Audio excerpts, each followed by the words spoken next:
Hola, otra vez estamos aquí en este especial por la cuarentena, por aquella situación que no solamente estamos viviendo en nuestra nación, es alrededor del mundo, pero gracias a Dios que podemos hoy contar con espacios en los cuales las redes sociales nos permiten compartir acerca de varios estudios que estamos haciendo ya durante estos días. No queremos cansarnos de estudiar la palabra del Señor, porque la palabra de Dios es viva y es eficaz. Y cada vez que la leemos, cada vez que la estudiamos, es Dios hablándonos a nuestro corazón. Hoy vamos a estudiar segunda de Pedro, el capítulo 2, porque ya hace unos días hicimos el capítulo 1, y recuerden que lo estamos acompañando con unos estudios con el método inductivo basado en preguntas de observación, de interpretación y de aplicación, y cada capítulo lo estamos dividiendo en dos partes. Si tú deseas, te alcanzamos el formato en PDF o en Word a tu preferencia y de forma gratuita. Solo déjanos escrito en un mensaje o un comentario en este video. Este capítulo de Segunda de Pedro, recuerden que después de Primera de Pedro, pasa un tiempo y Pedro escribe esta carta a sus mismos oyentes o lectores que están en Asia, en Capadocia, en Finicia, en Poncio, esas iglesias que se formaron justo con Hechos capítulo 2, cuando llega el Pentecostés, cuando llega el hablar en lenguas, ellos estaban ahí escuchando y Pedro les da un mensaje después de cuando todos se preguntan qué está pasando, por qué están hablando esos idiomas, por qué están hablando esas lenguas, y Pedro les explica que Jesús es el Mesías y las iglesias crecen y surgen ahí. El contexto es basado en el sufrimiento de este hombre Nerón.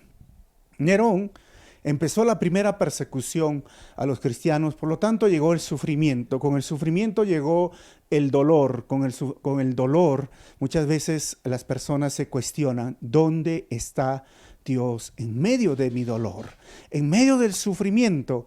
Y todos esos devocionales ya lo hemos compartido en el capítulo 1 y lo pueden ver en el Facebook o en YouTube. Hemos subido en el canal de Calvary Chapel Arequipa, ya vamos a estar en YouTube, lo pueden descargar de forma gratuita. Hoy, en su segunda carta de Pedro, él va a hablar acerca de los falsos maestros, de que tengan conocimiento de Dios y no se dejen engañar, porque a veces en medio del dolor o la desesperación, uno le cree a cualquier persona que se dice, miren, ahí está, como decía nuestro Señor, cuando vean los principios de dolores, cuando vean las guerras, cuando vean las pestes, cuando vean los virus, cuando vean las enfermedades, saldrá uno por ahí y dirá, yo soy el Cristo, dice el Señor, tengan cuidado. Pero engañarán aún a los escogidos. Ese es el asunto, que estos hombres son tan expertos, son tan así, diríamos, entran, como va a decir Pedro ahora en el capítulo 2, de una forma disimulada. Y hoy, ¿saben qué?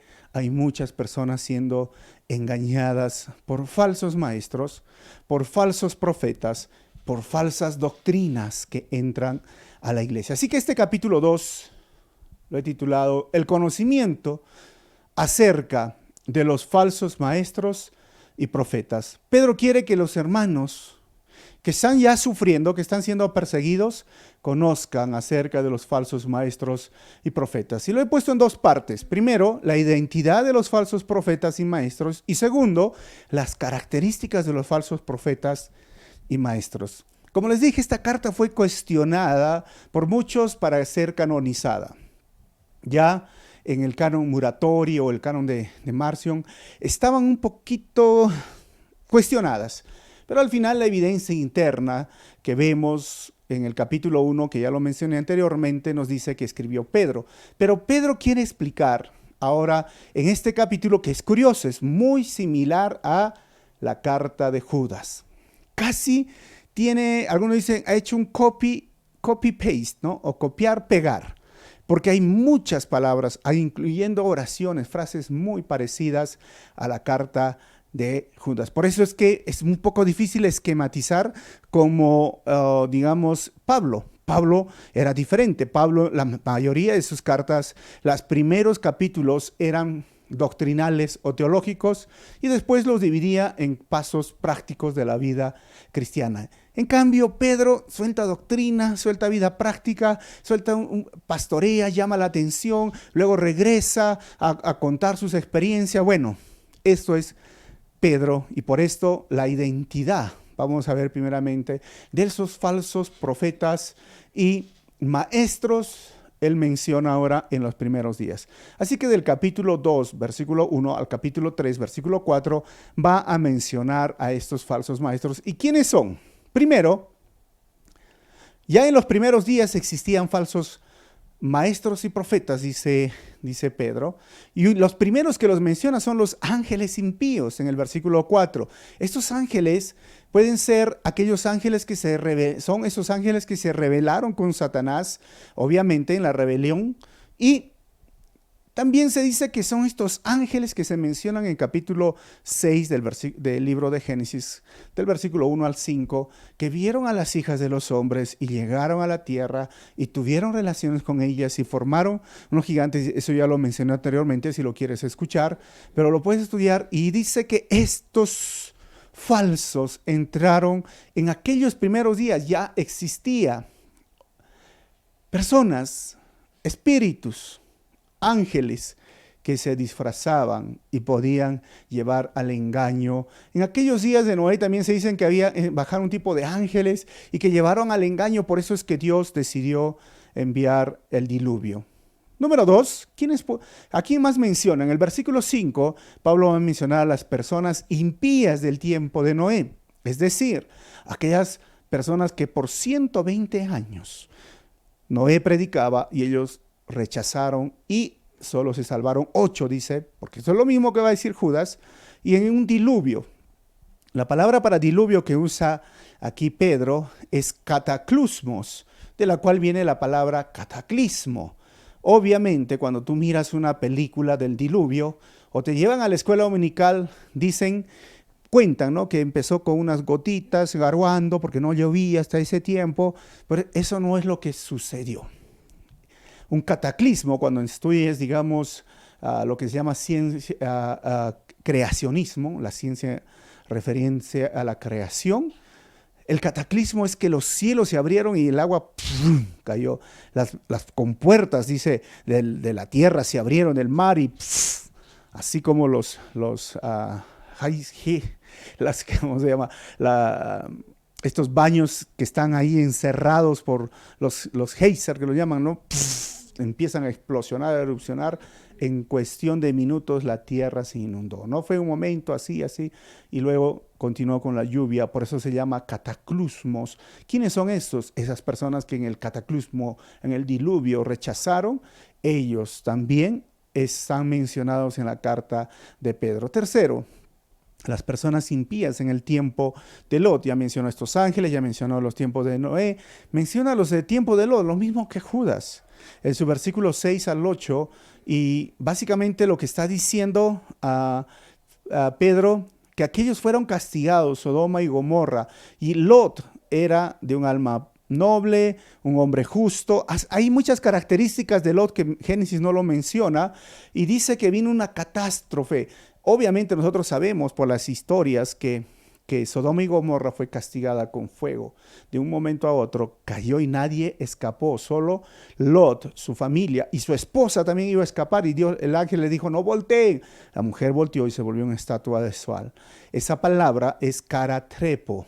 Caratrefo significa catástrofe, significa destrucción.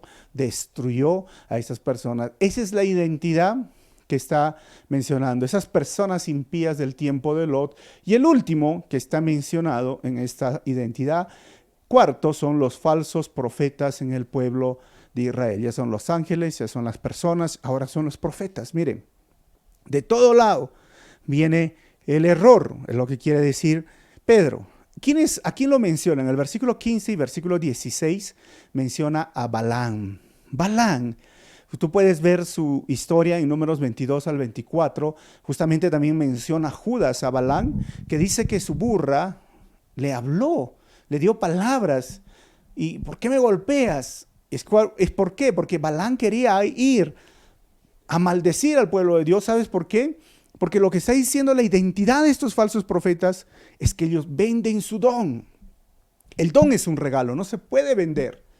El don que Dios nos da a cada hombre, a cada persona que viene a ser hijo de Dios, el Señor simplemente lo regala y lo da para beneficio del pueblo, como dice Pablo. Pero este hombre, profeta, Balaam, vendió al rey de Moab y le dijo a este rey impío, y le dijo, si tú me das tanto de dinero, o te ofrecen el dinero, voy a maldecir al pueblo de Dios. Y cuando iba la burra le dijo, no puedo ir, me pegas, me estás golpeando. Y entonces, como Balaam se fue y quería dar unas groserías o maldecir al pueblo de Israel, quería decir eso y le salían, eres bendecido pueblo de Dios. No podía controlar su boca. Y él llegó triste donde el rey que le había contratado, cuando vendió su don, y le dijo, no puedo maldecir. Cada vez que quiero decir una maldición, sale bendición de mi boca. Pero te doy una idea. Y el rey impío le dijo, ¿cuál es la idea? Haz que las hijas del pueblo, de tu pueblo, se junten con los hijos de Israel. Cuando se mezcle la raza, el pueblo, Dios va a arder en ira y los va a rechazar. Haz que los tienten, haz que ellos lleguen. Igual haz con los hijos, con tus hijos que se junten con las hijas de Israel. Es decir, algo que siempre Dios prohibió. No te unas a ayuno desigual, no te unas a yugo desigual, no te juntes con alguien que no es tu pueblo. Tristemente hoy día muchos jóvenes lo hacen, pero el punto es que Balaam vendió su don y dice, esa es la identidad de estos falsos profetas, ya sean espíritus o ángeles, ya sean personas o ya sean personas, incluyendo líderes, profetas.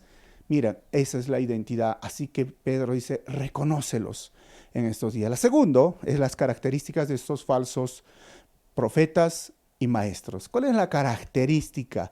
Mira, hay en todo este capítulo 20, así que te lo voy a ir rápidamente. Primero, ¿cómo yo voy a reconocer cuáles son las características? Pedro dice también por su mensaje, por eso le he puesto ahí características y su mensaje de los falsos profetas y maestros. Primero, lanzan herejías destructivas. Dice que encubiertamente han entrado, porque es más fácil detectar a un ser con cachos, no sé, ¿no? Con ojos rojos, con cola. Dice, ese es Satanás, el demonio. Pero uno que viene bien vestido, está con su corbatita, está muy bien arreglado, es diferente. Y entran encubiertamente y empiezan a hablar herejías. Y las herejías son aquellas, mira, palabras que van a ofender o que tergiversan la fe y lo empiezan a hacer para destruir la fe, para destruir el cristianismo al cristiano. Número 2, es parte de su herejía, ¿sabes cuál es? Niegan al Señor. Niegan la expiación. Niegan que el sacrificio de Jesucristo es suficiente. Y ustedes me dirán, pero es que eso habrá, por supuesto. Han surgido en los 1800 la gran cantidad de iglesias o sectas que han surgido. Miren, los testigos de Jehová, los adventistas, los mormones, todos salieron de iglesias cristianas evangélicas. Pero niegan al Señor. Y hoy también dentro de la iglesia evangélica se ha involucrado. Hay personas que dicen que no es suficiente la expiación, es decir, lo que hizo Cristo, el sacrificio de Jesús, que la salvación no solamente es por fe y arrepentimiento. Tú tienes que ir a un retiro espiritual.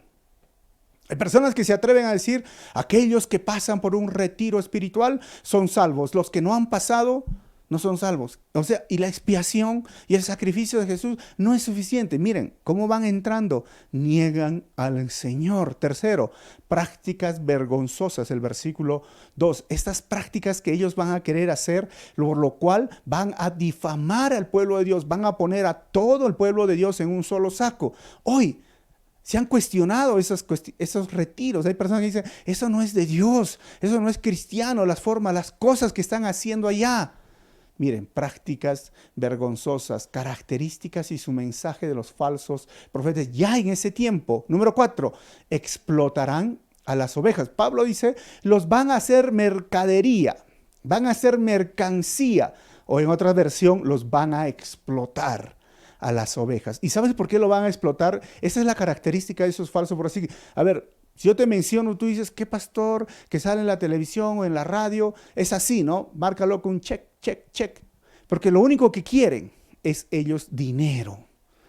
Quieren no solo la lana de las ovejas, como les dije, quieren el cuero de las ovejas. Y son ávaros, quieren tener todo para ellos. No les importa cómo están viviendo las ovejas.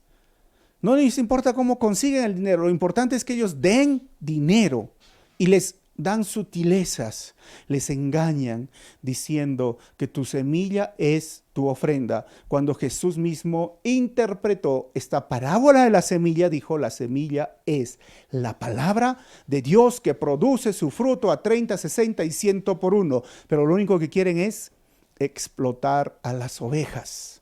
Esas son así puedes detectar a un falso maestro y su mensaje, a un falso profeta. Número 5, siguen sus deseos corrompidos. ¿Por qué?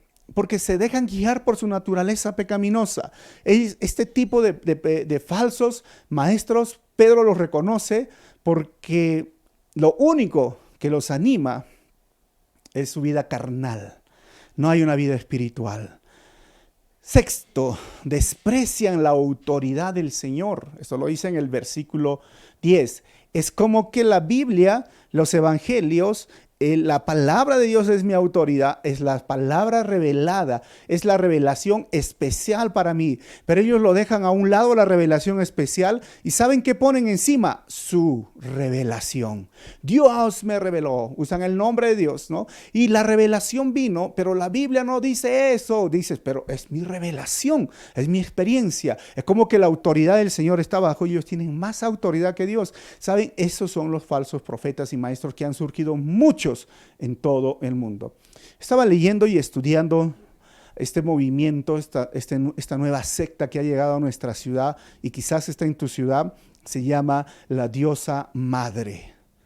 Porque un día con mi esposa estábamos ahí y se acercó un joven en una esquina y nos dijo, ¿ustedes saben que Dios son varias personas? Y dije, mira, parecía alguien que me estaba predicando el evangelio, y cuando comenzó dijo, miren el plural majestático que dice hagamos al hombre, y dije, wow, este apologista, porque conoce esto. Y luego me dijo, ¿sabías que Dios es hombre y Dios es mujer? Y que la diosa madre se encarnó en la coreana An Chun Sin, no sé cómo recuerdo bien. Y cuando yo empecé dije, wow, y le hablé, conversamos un momentito, pero me despertó la curiosidad para ir a investigar más sobre esta diosa madre. Oye, lo encontré que más de 8,000 personas en los últimos 100 años se han declarado Dios en Corea del Sur. ¿Te puedes imaginar la cantidad de sectas, la cantidad de religiones que están surgiendo? Por eso es que Pedro decía, tengan cuidado porque en estos últimos tiempos, miren, en ese tiempo del sufrimiento, tengan cuidado los falsos maestros. Jesús, ¿qué dijo? Tengan cuidado. Mateo 24, se levantarán falsos cristos en mi nombre. Harán milagros, por supuesto, engañarán a los escogidos. Mira, los milagros no son una evidencia de que Dios está de por medio, porque no lo entienden. El asunto es que tú tienes que ir y ver que la palabra de Dios es mi autoridad, que el Señor es mi autoridad. Pero estos falsos maestros despreciaban la autoridad del Señor y se creen dioses, dioses en miniatura. Versículo número 7. Siempre por los versículos, ¿no? La característica y el mensaje de estos falsos profetas son atrevidos y arrogantes, por eso. Son atrevidos, no respetan a los hombres ni a los ángeles, hablan en contra de estos seres espirituales de la forma que ni siquiera, Judas dice, Miguel contendiendo por el cuerpo de Moisés decía que el Señor te reprenda, pero estos hombres hacen y deshacen con estos ángeles o espíritus. Obviamente que dentro de esto está aquellas frases, ato a Satanás, lo ato con cadenas y grillos y lo mando hasta el fondo del abismo. ¿Han escuchado esto? Y yo siempre cuando hablo con aquellas personas que abrazan esta doctrina, entre comillas, te voy a decir si es verdadera o no, yo les digo, ¿cuánto tiempo lo atas? ¿Cuánto tiempo lo mandas al abismo porque Satanás sigue actuando en el mundo? ¿Cuánto tiempo atas al demonio o al príncipe de tal lugar porque Satanás sigue obrando? has atado mal, has hecho mal el nudo. Entonces, átalo con nudo ciego, yo le digo, ¿no? O sea, porque con cadenas y grillos es para que no se mueva, sigue moviéndose, porque son atrevidos, son arrogantes. No, y yo no digo que, hermanos, las puertas del Hades no prevalecen contra la iglesia. En Cristo somos más que vencedores. Y nosotros como iglesia andamos, hermanos, de rodillas. La manera de vencer o de salir adelante en la lucha espiritual es poniéndose la armadura. ¿Qué más dice Pablo? Sométanse a Dios y el diablo huirá de ustedes. ¿Qué más tengo que hacer yo? Mantenerme firme en mi fe. Son cosas de la guerra espiritual, hermanos. Pero no es que tú ates y reprendas. Estos hombres hacían lo mismo, atrevidos y arrogantes. 8, poseen la naturaleza de los animales irracionales. Pedro ya se va y habla palabras fuertes. O sea, ¿por qué dice esto? Porque se guiaban por sus instintos. Eran así, terribles en el versículo 12. No tenían principios, no tenían, miren, un estilo, no había ética moral, no había ética pastoral, no había ética ministerial, ellos se guiaban por el instinto. 9, eran hedonistas. ¿Y qué es el hedonismo? El hedonismo es la búsqueda del placer. Por eso es que se entregaban a sus pasiones de día en la mañana. Y ¿sabes qué?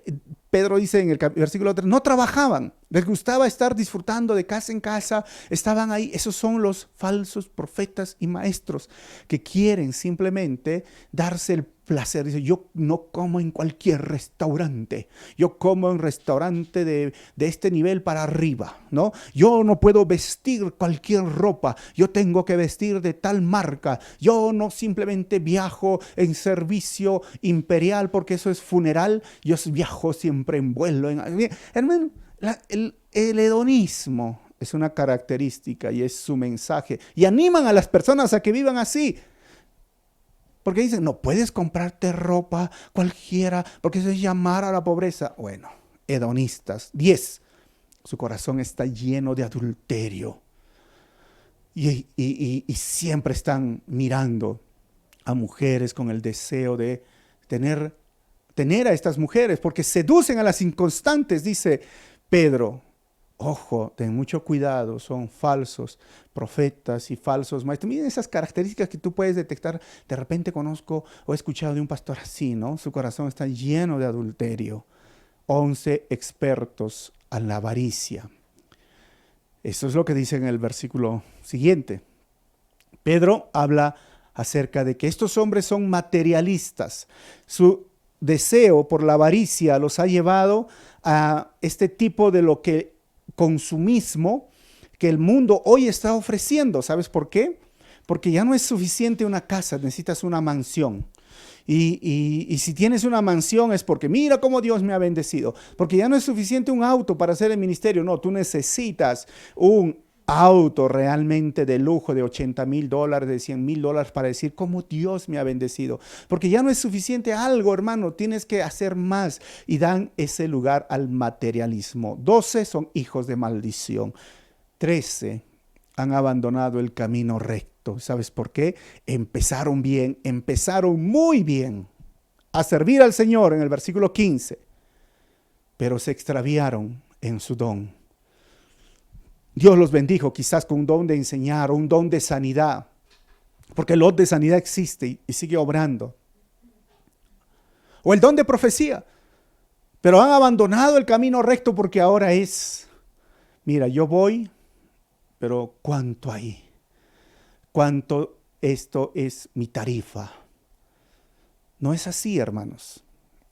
Como pastores, como siervos, debemos dar de la forma que hemos recibido.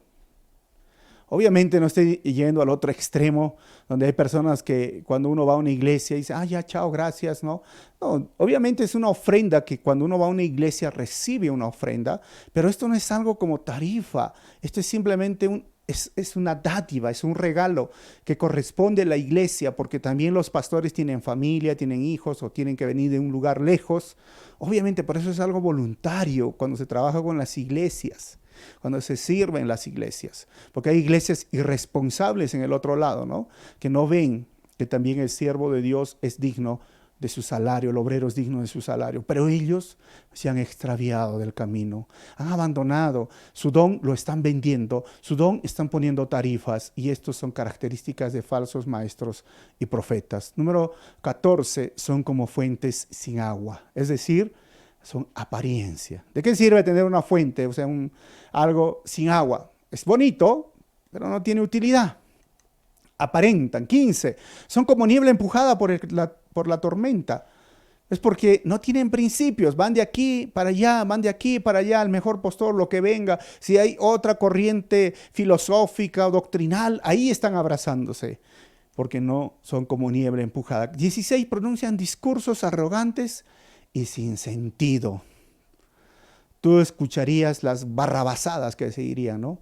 Eso ya no son... cada vez tú pones en la radio, la televisión, por ahí un hombre diciendo tu diezmo es el árbol de la vida. ¿Qué? Estaba en el Edén. Pronuncian discursos arrogantes y sin sentidos. A punta de patada te meto al cielo. ¿Qué están hablando? Bueno, 17. Seducen con los instintos naturales desenfrenados, ¿sabes a quién? A los recién convertidos. Justo algunos recién están saliendo de una religión, una secta, se han dado cuenta del error, pero ellos los seducen desenfrenadamente, les enseñan el materialismo, les enseñan a vivir ese libertinaje. 18, son como ciegos que guían a otros ciegos, porque ellos hablan de libertad en el sentido, pero sabes que están viviendo un libertinaje. 19, terminan en peores condiciones que el principio, dice en el versículo 20.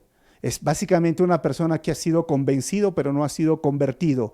Es alguien que no ha sido regenerado. Jesús lo dijo en Mateo 12, 43 al 45, que cuando un demonio sale, un espíritu inmundo sale de un hombre, y dice que cuando regresa, luego regresa, y ve su casa barrida, arreglada, pero no está regenerada. El Espíritu Santo no ha hecho morada en esa persona porque se ha convencido, o los demonios han sido expulsados, pero sabes que Jesús dice, trae 7 peores consigo.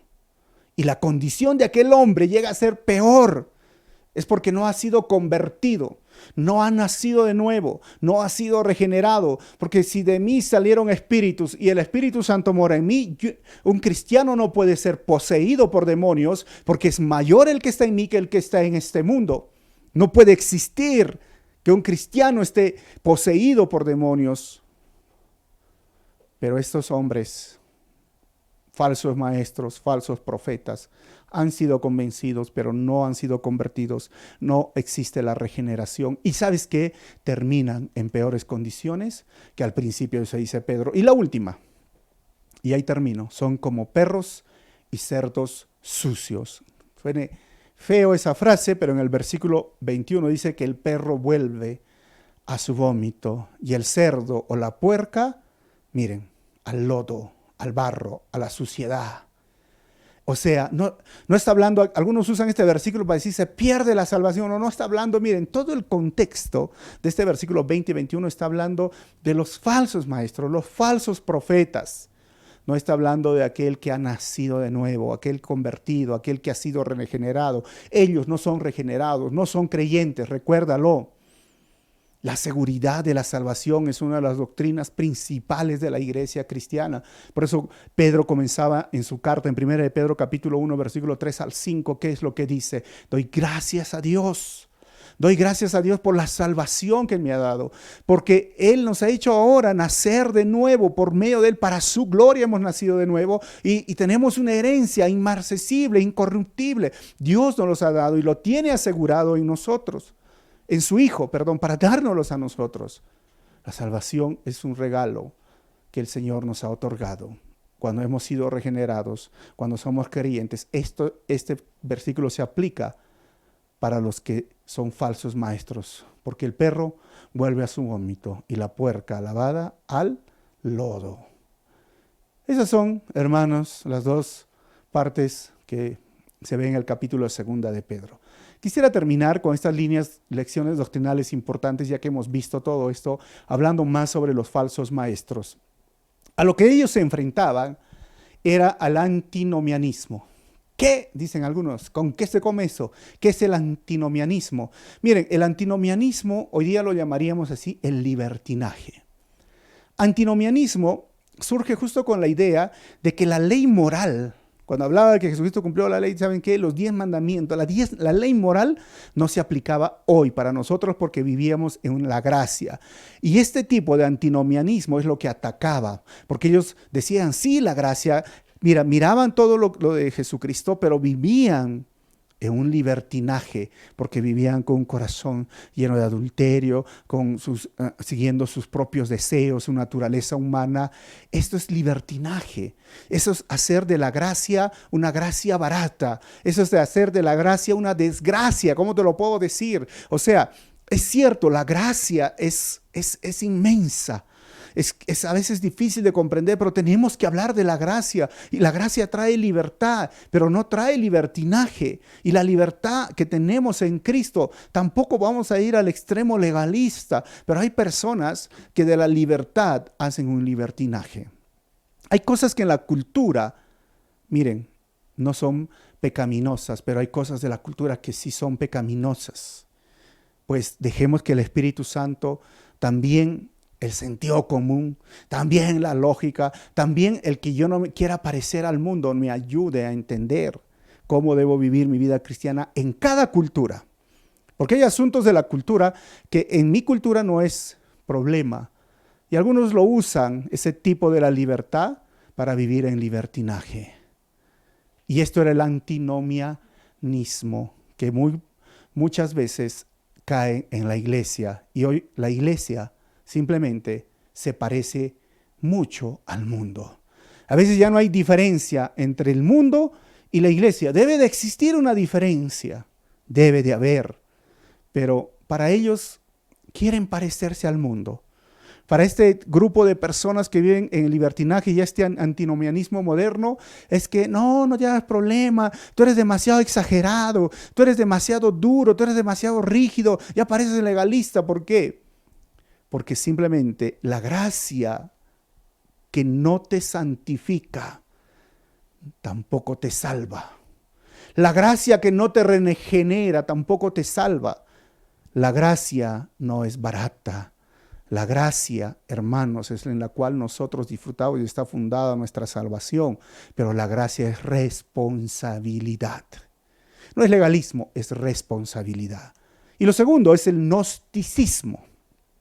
Esta corriente que enfrentó Pablo y Pedro en todo ya habían pasado más de 30 años y es una mezcla con las filosofías griegas y entraba este tipo de gnosticismo en el cual hoy día yo lo pongo como niveles de conocimiento para que ustedes puedan entender. ¿Qué decían ellos? Decían que tú podrías llegar a estar completo, podrías llegar a estar pleno y capacitado por medio de tu conocimiento, a lo que ellos le llamaban niveles de conocimiento. En otras palabras, le decían aeones.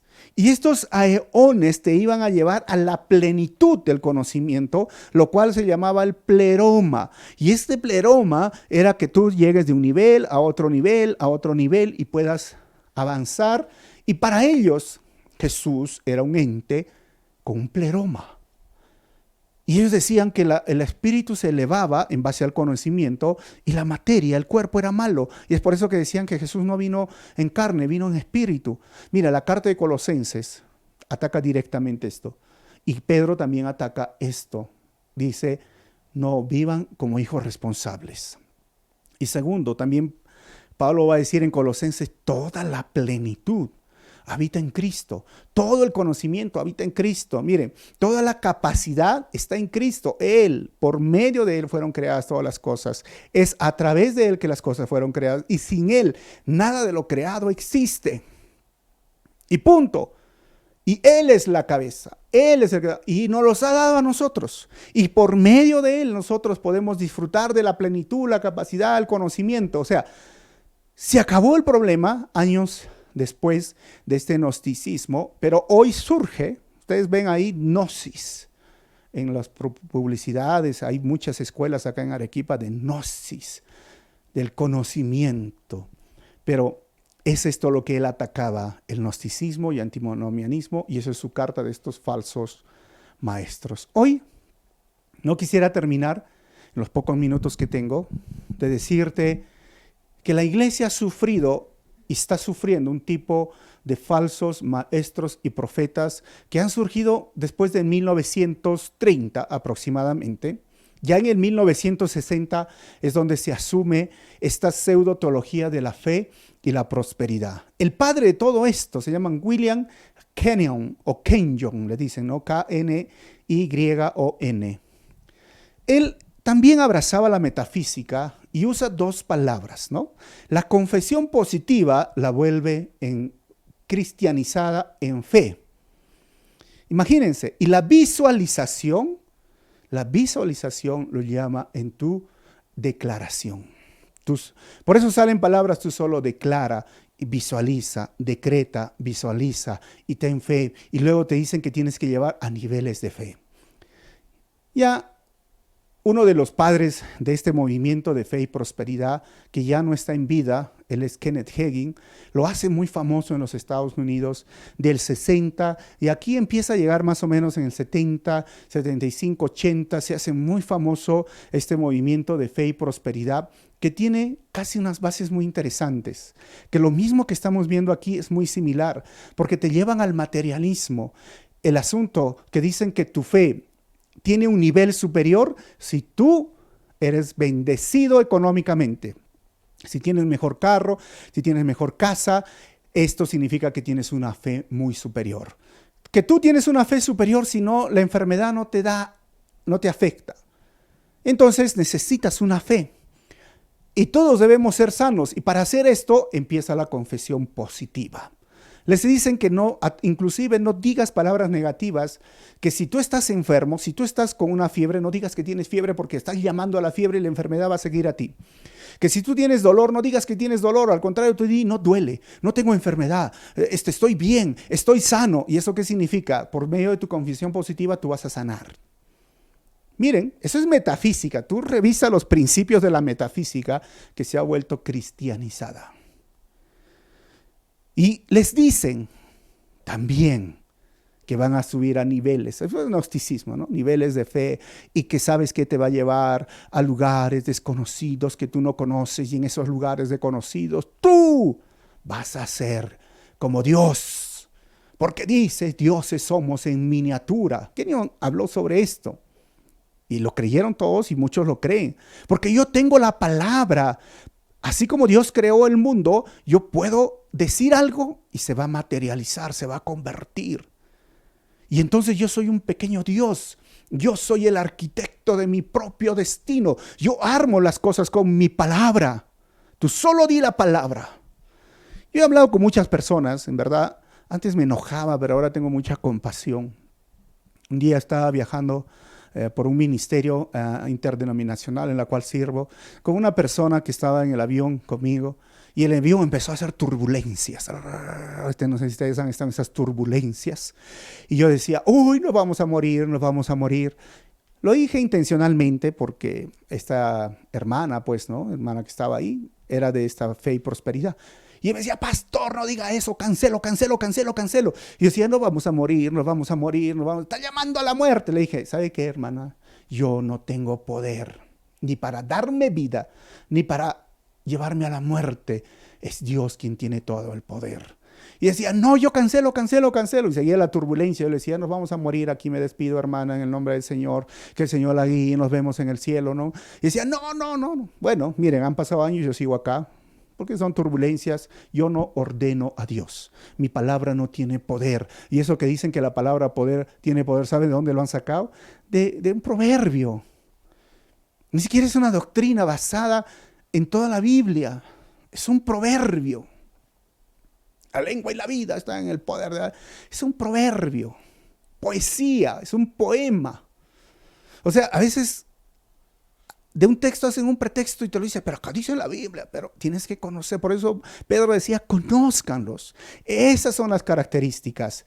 La rendición, la humildad, el entender que yo soy criatura y Él es mi creador. que yo soy un siervo, soy un esclavo y Él es mi amo, Él es mi Señor.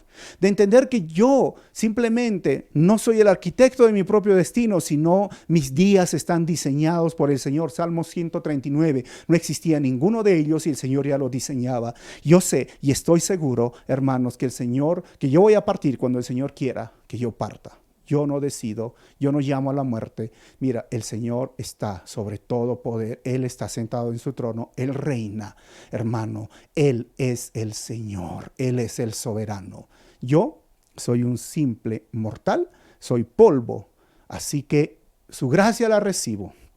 Su misericordia lo recibo y por Él estoy vivo y por Él estoy salvo. Y por medio de Él hoy puedo decir, Abba Padre, papito lindo. Dios los bendiga, hermanos, y tengamos mucho compasión por aquellas personas que están sumergidos haciendo caso a falsos maestros y falsos maestros o falsos profetas. Que Dios los ayude. Nos vemos la próxima con el capítulo 3.